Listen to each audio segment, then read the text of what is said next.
नमस्कार, स्वागत है सभी लोगों का। हम लोग विज्ञान की क्लास करते हैं और विज्ञान को पॉइंट वाइज देखते हैं वन लाइनर के रूप में। ठीक है, तो यहाँ पर पहला पॉइंट दे रखा है, यदि वस्तु की चाल आधी कर दी जाए तो गतिज ऊर्जा क्या होगी। तो गतिज ऊर्जा रह जाएगी 1/4 रह जाती है। ठीक है, अगला है जी का मान कितना होता है।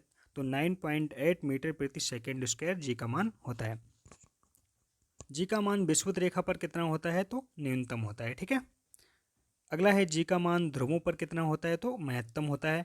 पृथ्वी की सतह से ऊपर या नीचे जाने पर जी का मान कैसा होता है, तो घट जाता है। आप ऊपर जाएंगे तब भी घटेगा, नीचे आएंगे तब भी घटेगा। ठीक है, अगला है पृथ्वी की घूर्णन गति बढ़ाने पर जी का मान क्या हो जाता है, कम हो जाता है। ठीक है, जब भी हम घूर्णन गति बढ़ाएंगे तो जी का मान कम हो जाएगा। पृथ्वी की घूर्णन गति घटाने पर जी का मान क्या होता है, बढ़ जाता है। ठीक है, पृथ्वी के केंद्र पर जी का मान कितना होता है, तो केंद्र पर होता है 0। ठीक है, अगला है पृथ्वी के लिए पलायन वेग का मान कितना होगा, 11.2 किलोमीटर प्रति सेकेंड। ठीक है, अगला है सूर्य के लिए पलायन वेग का मान कितना होगा, 42 किलोमीटर प्रति सेकेंड। ठीक है, अगला है चंद्रमा के लिए पलायन वेग का मान कितना होगा, 2.37 किलोमीटर पर सेकेंड। ठीक है,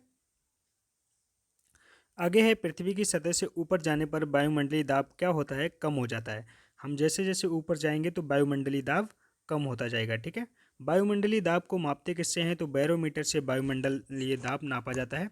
बैरोमीटर का पाठ्यांक जब अचानक नीचे गिरता है तो आंधी आने की संभावना होती है। ठीक है, बैरोमीटर का पाठ्यांक जब धीरे धीरे नीचे गिरता है तो वर्षा होने की संभावना होती है। वर्षा के दो टुकड़ों को आपस में दबाने पर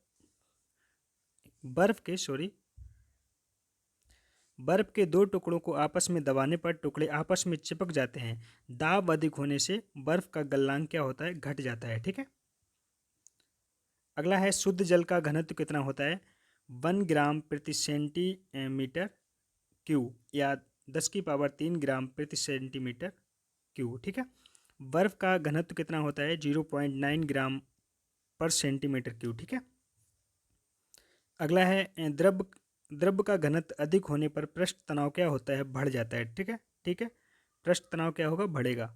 अगला है द्रव का घनत्व बढ़ने पर केशिका नली में क्या होता है, द्रव जब घनत्व बढ़ने पर केशिका नली में क्या होता है, कम चढ़ता है। ठीक है, आगे है ताप बढ़ाने पर द्रव को श्यानता क्या होती है, घट जाती है। ताप बढ़ाएंगे तो द्रव की क्या होगी, श्यानता घट जाएगी। अगला है ताप बढ़ाने पर गैस की श्यानता क्या होती है, बढ़ जाती है। आगे है आंधी आने पर छप्पर का उड़ना किस सिद्धांत पर आधारित है, तो ये बर्नौली के सिद्धांत पर आधारित है। ठीक है, अगला है यंग प्रत्यास्थता गुणांक का एसआई मात्रक क्या है, न्यूटन प्रति सेकेंड मीटर स्क्वायर है।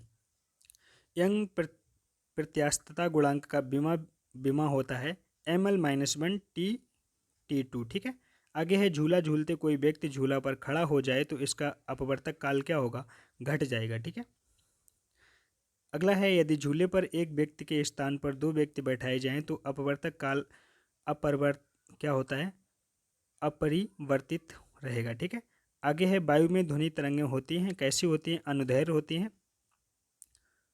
आगे है ध्वनि का वेग सबसे ज़्यादा होता है इस्पात में और ठोस में। आगे है पराश्रव्य तरंगों की आवृत्ति होती है 20,000 हर्ट्ज से अधिक। ठीक है, आगे है अपश्रव्य तरंगों की आवृत्ति कितनी होती है, 20 हर्ट्ज से कम। ठीक है, आगे है स्पष्ट प्रतिध्वनि सुनने के लिए परावर्तक तल व ध्वनि स्रोत के बीच न्यूनतम दूरी कितनी होती है, तो 17 मीटर। आगे है ध्वनि के वेग का मान सबसे कम कहाँ पर होता है, तो गैस में होता है। आगे है वायु में ध्वनि का वेग तापमान के घटाने से क्या होता है, तापमान घटने से घट जाता है। ठीक है, आगे है 1 किलो कैलोरी ऊष्मा का मान होता है 4.2 इंटू 10 की पावर 2 जूल। मानव शरीर का सामान्य तापमान कितना होता है, 37 डिग्री सेल्सियस या 98.6 फ़ारेनहाइट। आगे है कमरे का सामान्य ताप कितना होता है, 27 डिग्री सेल्सियस या 80.6 डिग्री फ़ारेनहाइट। ठीक है, फ़ारेनहाइट में नापा जाता है। आगे है विशिष्ट ऊष्मा का एसआई मात्रा क्या है, जूल प्रति किलोग्राम प्रति केल्विन। ठीक है, आगे है गुप्त ऊष्मा का एसआई मात्रक क्या होता है, जूल प्रति किलोग्राम होता है। केल्विन तापमापी में बर्फ का गलनांक होता है 273 कैलोरी। ठीक है, केल्विन। आगे है झरने में जब जल ऊंचाई से गिरता है तो उसका ताप क्या होता है, बढ़ जाता है। ठीक है।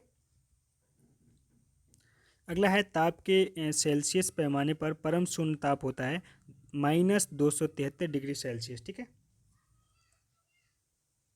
अगला है विद्युत केतली में पानी किस कारण गर्म होता है, तो संवहन के कारण पानी गर्म होता है। ठीक है।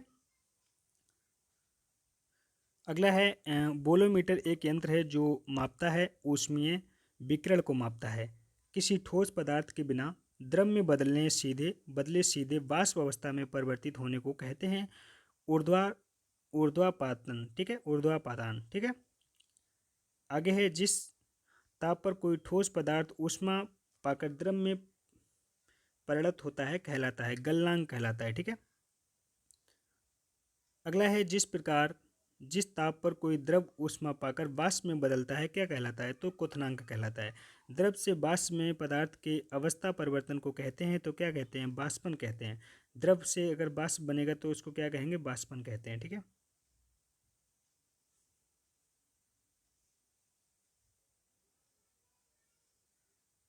चलिए, ठोस से द्रव में पदार्थ के अवस्था परिवर्तन को क्या कहते हैं, गलन कहते हैं। अगला है दाब बढ़ाने से किसी द्रव का क्वथनांक क्या होगा, बढ़ जाएगा। आगे है तेज हवा वाली रात्रि में ओस नहीं बनती, तो क्यों नहीं बनती, बाष्पीकरण की क्या होती है, दर तेज हो जाती है, इसलिए ओस नहीं बनती। अगला है ठोस कपूर से कपूर बाष्प बनने की प्रक्रिया को क्या कहते हैं, ऊर्ध्वापतान कहते हैं। आगे है बर्फ का गलन की गुप्त ऊष्मा का मान कितना होता है, तो 80 किलो कैलोरी प्रति ग्राम होता है। ठीक है। आगे है बाष्प की गुप्त ऊष्मा होती है 536 किलो प्रति ग्राम। ठीक है। आगे है रेफ्रिजरेटर में थर्मोस्टेट का कार्य क्या है, एक समान तापमान बनाए रखना होता है। ठीक है। आगे है प्रकाश तरंग किस प्रकार की तरंग है, अनुप्रस्थ तरंग है। ठीक है। प्रकाश का तरंग सिद्धांत किसके द्वारा प्रस्तावित किया गया था, तो हाइगेंस के द्वारा किया गया था। ठीक है। अगला है प्रकाश एक प्रकार की विद्युत चुंबकीय तरंग है। यह सर्वप्रथम किसने बताया था, मैक्सवेल ने बताया था। ठीक है। आगे है किसने सर्वप्रथम यह दिखलाया कि प्रकाश तरंगों का विवर्तन होता है, ये किसने कहा था, ग्रोमाल्डी साहब ने कहा था। आगे है प्रकाश विद्युत प्रभाव प्रतिपादन किसने किया था, आइंस्टीन साहब ने किया था। ठीक है। दोस्तों आज के लिए इतना ही। वीडियो अच्छी लगे तो लाइक एंड शेयर जरूर करें और चैनल पे नए हो तो सब्सक्राइब कर लो भाई लोग, क्योंकि ऐसी ही वीडियो मिलती रहेंगी। ठीक है। धन्यवाद दोस्तों।